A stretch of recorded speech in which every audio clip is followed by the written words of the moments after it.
Me responde uma coisa, até quando você vai se frustrar porque você não consegue cumprir as suas metas de ano novo? Se você está cansado dessa lenga-lenga, nesse vídeo eu vou te mostrar 7 metas que vão revolucionar a sua vida espiritual em 2022.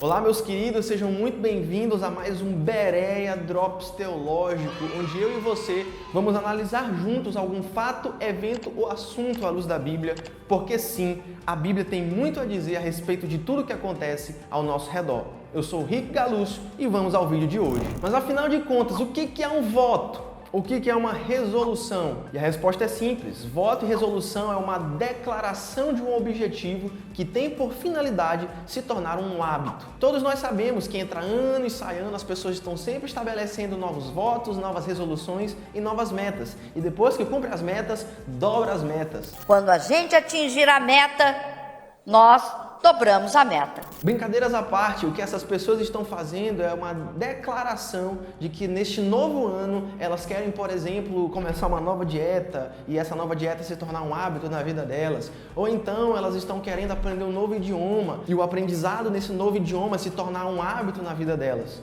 Ou então entrar na academia, e eu sei que esse é muito difícil para muita gente, inclusive para mim. E por aí vai, é uma lista infinita de novas resoluções, novos votos e novas metas. Mas bem aí tem uma espécie de inimigo oculto, que é a falta de conhecimento em relação a certas coisas. Coisas essas que eu mesmo demorei um tempo para aprender e que me custaram, eu confesso para vocês, me custaram algumas frustrações. Em primeiro lugar, quando a pessoa estabelece uma meta, um voto, uma resolução, isso por si só já é uma declaração de que aquela pessoa tem uma dificuldade com certa área, ou até mesmo uma batalha com um determinado assunto, né? Mas aí é que tá.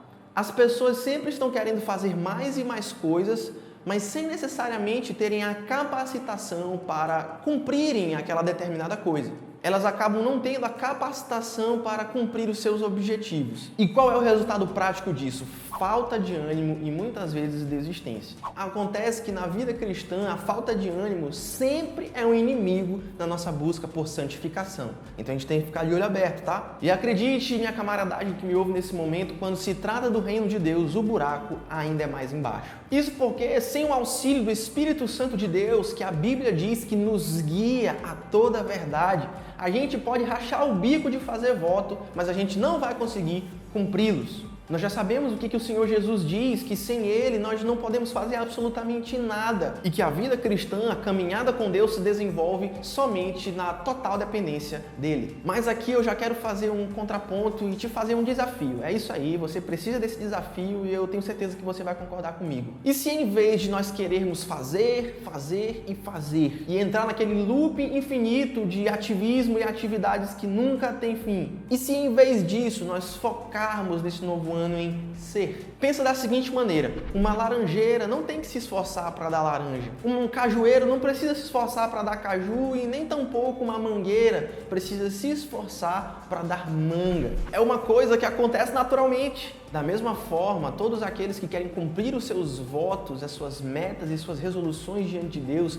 que nada mais são do que os frutos do reino de Deus, precisam necessariamente se tornar ramos frutíferos da videira. É exatamente por isso que agora nós vamos para a parte importante do vídeo, que são 7 metas bíblicas que todo cristão deve perseguir neste novo ano. E de onde é que nós vamos tirar essas metas? Nós vamos tirar essas metas do capítulo 5 de Mateus, que é o famoso Sermão do Monte, onde o Senhor Jesus coloca as emblemáticas bem-aventuranças, que são uma espécie de leis gerais do reino de Deus. É extremamente importante isso que eu vou começar a te dizer a partir de agora. Então vamos para as metas. Em primeiro lugar, lá no Sermão das Bem-aventuranças, Jesus fala que bem-aventurados os pobres de espírito, porque deles é o reino de Deus. Meta número 1, cresça em dependência de Deus neste novo ano. No Sermão do Monte, Jesus falando já das bem-aventuranças, ele diz assim, bem-aventurados os pobres de espírito, porque deles é o reino de Deus. Você pode estar perguntando, mas o que é pobreza de espírito? Bom, a palavra ali no original grego para pobre ou pobreza é a palavra ptokos. que dá a ideia de alguém que está buscando no chão, um mendigo que está buscando no chão alguma riqueza. A ideia aqui de pobreza é nós entendermos o quanto nós somos dependentes de Deus. É nós reconhecermos a nossa extrema necessidade, longe das riquezas do Evangelho e dos tesouros escondidos na pessoa gloriosa de Cristo Jesus. Então essa é a meta número 1 para você começar 2022. Cresça em dependência de Deus. Meta número 2. Chore mais pelas causas de Deus neste novo ano. Na sequência, Jesus fala que bem-aventurados são os que choram, porque eles serão consolados. E surge uma outra pergunta. Chorar por quê, meu Deus do céu? Essa é uma excelente pergunta e eu vou te responder ela pegando emprestadas algumas palavras de um grande homem de Deus chamado David Wilkerson. Wilkerson falava em termos de angústia, que nada mais é do que uma santa indignação e uma dor piedosa por causa das condições do ambiente ao nosso redor. Em outras palavras, nós devemos chorar por causa das coisas pelas quais o coração de Deus chora. E o nosso coração deve sangrar por causa das coisas pelas quais o coração de Deus sangra. Devemos chorar, por exemplo, pela injustiça. Devemos chorar, por exemplo, pela corrupção que assola a nossa sociedade. Devemos chorar pela desigualdade social, pela erotização das nossas crianças. Devemos chorar por todas as causas que fazem o coração de Deus chorar. Devemos chorar, por exemplo, pelas injustiças. Devemos chorar, por exemplo, pela destruição das famílias. Devemos chorar, por exemplo, por causa da criminalidade, por causa da violência. Devemos chorar. Isso aqui passa muitas vezes despercebido, por causa do falso evangelho que é pregado em tantos e tantos lugares. E em última e definitiva análise, está preparado? Devemos chorar pelo nosso próprio pecado. Então essa aí é a meta número 2. Nós devemos chorar mais pelas causas de Deus neste novo ano que entra. Meta número 3. Seja manso neste ano. Tem muito irmão aí que já vai ficar chateado comigo agora, porque eu vou falar isso, né?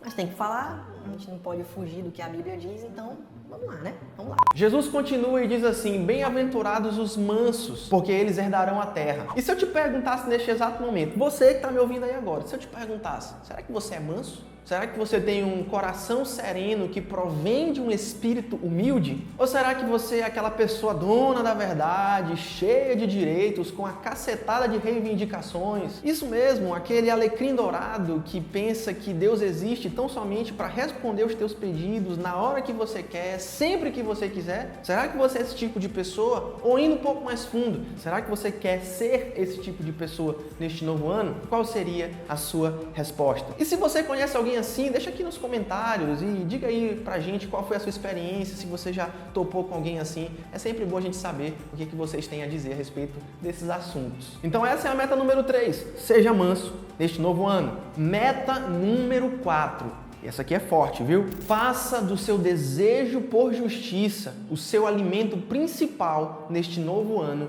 de 2022. Jesus, continuando as narrativas sobre as bem-aventuranças, ele diz o seguinte: bem-aventurados os que têm fome e sede de justiça, porque eles serão satisfeitos. Justiça fala de uma integridade, uma inteireza de espírito e de caráter tão poderosa a ponto de que a pessoa que a possui não se conforma e sempre se indigna com as injustiças ao seu redor.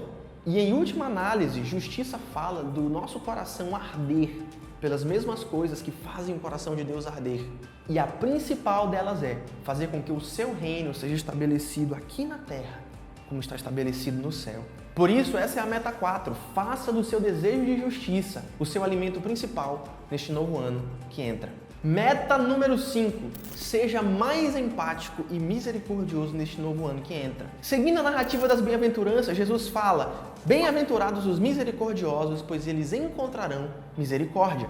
E agora preste atenção nisso aqui, porque isso aqui é muito forte. O sentido de misericórdia nesse texto é literalmente colocar o coração na miséria do outro. São níveis estratosfericamente espirituais de empatia. Uma empatia que só pode emanar, que só pode vir de um coração que é completamente devoto, entregue e submetido ao Espírito de Deus. O sentido aqui é que nós não conseguimos exercer misericórdia bíblica, misericórdia de verdade, sem o auxílio do Espírito de Deus, Deus e sem a graça de Deus nas nossas próprias vidas. Reconhecendo em primeiro lugar que nós, enquanto pecadores, estávamos num lamaçal de pecado até que o Filho de Deus colocou o seu próprio coração na nossa miséria. Cara, isso é muito forte mesmo. É por isso que depois ele vai falar de chorar com os que choram e de não nos considerarmos melhores do que os outros que foram expostos nas suas debilidades, nas suas fraquezas, mas sim consolá-los, né? E esse é exatamente um dos pilares da fé cristã,